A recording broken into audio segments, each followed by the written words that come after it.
কিভাবে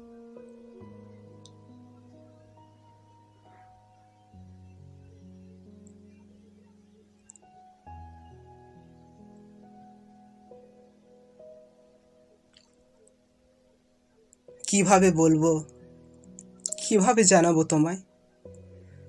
স্মৃতির পলকে উত্তপ্ত চোখের জলে অগ্নিস্নাত হয়ে পলকে নিমেষ হয়ে গেছি। অবশেষে মৃত্যু, অপেক্ষার অবসান। অতীতের সব স্মৃতি মুছে দিয়ে বিরহ ঘুচিয়ে আরেক যাত্রা শুরু। পরকে আপন করে আপনকে পর করে দেওয়ার চেষ্টা।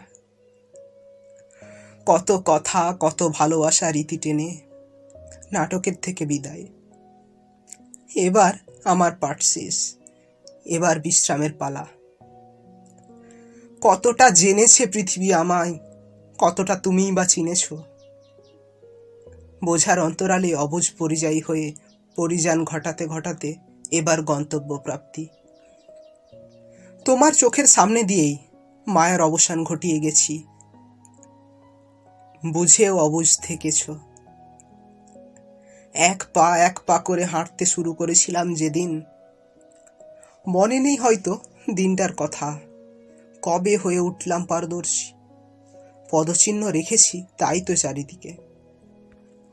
তারপর এগিয়ে যাওয়া, এক পা করেই।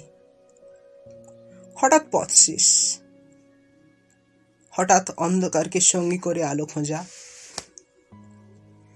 এবারও সফল হয়তো হব, কিভাবে জানাবো তোমায় এ পথের কথা। মোটেই সহজ নয়, সুদূর কঠিন। কণ্টকিত এ পথ কালের অতলে তলিয়ে যাবেই একদিন। তবুও কেবল নাটকের মঞ্চে মন্ত্র পাঠের ন্যায় উচ্চারণ। আর ব্যাস, পাঠ শেষে অবতরণ। এক বিন্দু চোখের জলের তখন কোনো মানেই থাকে না। অতীতের পাতায় চোখ রেখে কেবল হৃদয় বিদারণ ঘটে।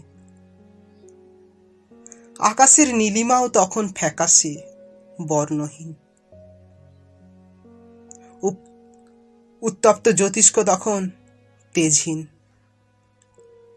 ক্ষণিকের প্রতীক হয়ে আলোতে আসাটাই অর্থহীন হয়ে পড়ে। অন্ধকারটাই অসীম কেবল। নতুন পথে নতুন ভাবে এবার যাত্রা শুরু। তুমি এখন অবুঝ, তাই তো বোঝাতে পারিনি।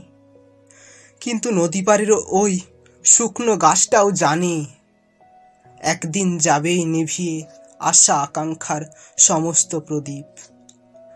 সেদিন সমস্ত পিপাসার মুক্তি, সেদিন সমস্ত অঙ্ক শেষ।